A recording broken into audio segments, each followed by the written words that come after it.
he was in New York talking to their record company. Liza was actually on the same label as Bros, and they started talking to him about, by the by, they'd signed Liza, and they were looking for producers. And the guy at the American record company was a big fan of ours, and Tom said, "Why do you get the other boys to do it?" And he came back to England and said, "You'll never guess who wants to work with you." I said, "Who?" And he said, "Liza Minelli." Well, really, it wasn't just thrust upon you. I mean, you heard him and decided you wanted to work with him? I had heard a song called Rent. Yeah. And I had asked I said, "Who is that? And who wrote that? And who's singing that?" They said, "These two guys." So I said, "Well, what do they call them?" They told me the Pet Shop Boys. Then there's like an intermission of a couple of months. Now I hear that maybe the Pet Shop Boys will do my album, produce it and write it, and I just went crazy. I thought it was so wonderful. Well, it's a challenge for everybody, because you said you haven't done any pop. Yeah. And a challenge for you. I mean, were you apprehensive about it? No. Not normally apprehensive about things.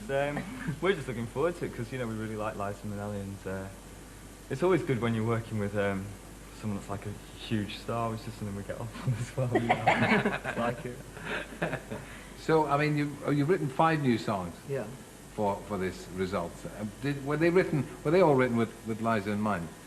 Yeah, I mean, particularly with the music, we just made sure it was the kind of music that we like. We didn't. I think maybe some people at the record company thought we'd try and make it middle of the road, but we didn't see Liza, not having met her, as that kind of artist. We knew that she was quite happy to do something that was kind of brave and that was, you know, now.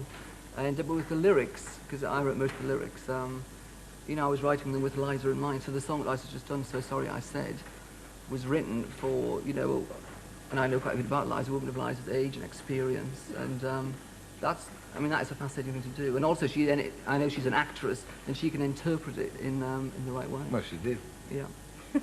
You know, it's so funny. I walked in. I mean, I've never made a pop album, right? So I thought the Pet Shop Boys. Oh, great! Now what'll I wear? That was all. I knew that I was going to be fine because Neil and Chris would look after all the music. I thought, what should I wear? And I got out this. Do you remember this stupid skirt? This little leather skirt. And I arrived. I said, "Hi guys," you know. And I'd heard all the songs and everything. This is the first session. And after about an hour, I said, "When did the musicians get here?" And they said, "Don't be mad." I said, "What are you talking about? There are no musicians. There's just all these machines and us." And I was stuck in that outfit all day. I thought I was going to meet the rock musicians. You know? You find it different working with simple souls like these two chaps? They're the most complicated people I've ever worked with. I can believe that. Because they won't compromise on anything, which is great. Because that's the way I like to work. It can't But all they have know been sweetness exactly and what they light, though. want. There must have been a bit of fighting. Sorry to tell you this. Come along now. Well, I'm afraid there's no dirt to dish, actually, on the... I know it's not very good value, but actually it was sweetness and light. No. It's always been a joy to work with Liza. Oh, get off. There's been no problem. I'm sorry we had you now. She and Chris taught each other dance steps, so they exchanged dance steps. Yes, we would dance in between things, and then we'd go out and sit and have lunch and watch all these television shows like yours. God help us. Now, what about you? We must talk about your European tour. Are we still in the throes of that? Has that finished? No, we just finished. In fact, we originally were doing a tour of the Far East. We've never done a tour before, and we decided we would do Britain as well. So it was a 14-day tour of Hong Kong, Japan, Britain. A theatrical extravaganza. Yeah, well, we've never done a tour before because we're a bit disenchanted with the normal rock concert format, and we've always wanted to do something that was a real production that kept your interest all the way through. And so we had a director, Derek Jarman, the film director, who's also working on stage. He directed the whole performance, and he made 8 films which are shown during it. And we had a team of dancers from Los Angeles who worked with Michael Jackson a lot. And so it all kind of came together like that. Did you see the show? No, I missed it by, 4 days or something like that. I didn't get a dying ticket for that one either. We keep sending them to you, Terry. I mean, you like pop music, though. I mean, despite I've always liked have it. you? I've always liked it. I grew up with one kind of music, but I've always listened to a different kind of music. And I was just scared to do it before. Yeah. Did you play this music to Frankie and Sammy? Oh, yes. They hated it. We all hung out together. That was pretty funny. Go on. I mean, it was like culture shock for all of us. I mean, I would be singing at the Albert Hall, and I'd work with the guys all day long. And then, you know, we'd go to the theater. On opening Then we'd night, go it was to a club as wonderful. well. Then we'd go to a club, yeah. It lies about raping, yeah. Yeah. Actually, the only problem on the whole album was that Chris and I, neither of us owns a tuxedo.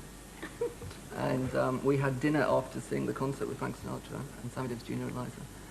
And we got a call in the afternoon saying it's at the Savoy, you've got to wear a tuxedo. And Chris and I don't have one. And so the Poverty, Savoy, is it? The Savoy kindly gave us, it's attitude, I think. Oh, it's the attitude, ah. The Savoy kindly gave us permission not to have to wear black tie. It was a big deal. That's It was a big deal, deal. actually. But Frank Sinatra was very nice about it, wasn't he? Yeah, he was. Well, he thought you were terrific. He loved all the music. And so did Sammy. You know? I mean, would you write for Frank Sinatra? Well, in the next 20 minutes? Not immediately. I mean, I'm not offering or anything. I just wondered if all... Well, if he asked Frank us, we'd consider it, I think, yeah. Would you? Yeah. I mean, it is a transition for you, for both of you as well, isn't it? It's just, Yeah. well, what makes you want to do that? Well, I mean, obviously, everybody wants to move forward, but very few pop idols or groups move in this particular direction. Well, it's just, I mean, we've done a couple of things with other people before, and we've always worked with people, you know, who we're interested in. And when we suggested that Liza would like to work with us, she's someone who Chris and I are both fascinated by. I mean, to me, she was part of pop music, because in the early 70s, I was a fan of David Bowie and Roxy music, and Liza Minelli with Cabaret was all part of the same sort of movement at the time. And since then, I've always been fascinated by Liza Minelli. And to have someone, you know, a singer and star of that stature will come and sing your songs, I mean, it's something you don't get offered very often. But it is a risk not only for you, but it's a risk for you too as well. I mean, Well, Paul Russell, who's the head of Epic over here and for CBS over here, said the best compliment to us. He said, when he listened to it, he said, the nicest thing about it is nobody compromised. You know, it's not anything that is different for you. They haven't put any effects on your voice, and the music is as rough as it just wants to be. You know, so you don't think we there'll be surprised any everybody. problems about credibility in inverted commas? Actually, we think Liza Minnelli is very credible anyway.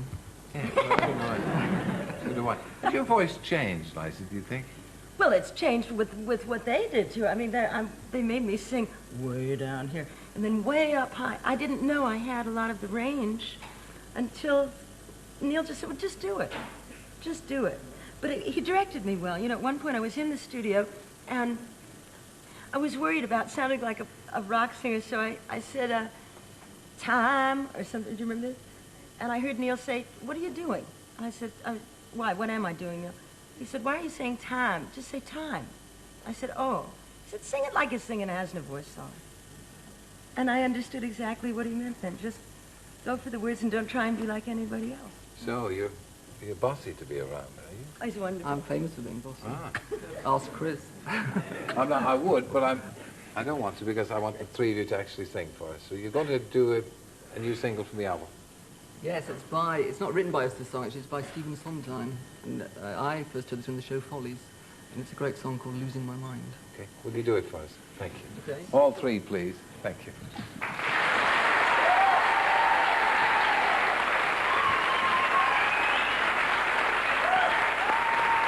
So it's the Pet Shop Boys, Liza Minelli, and Stephen Sondheim's beautiful song for Follies, Losing My Mind.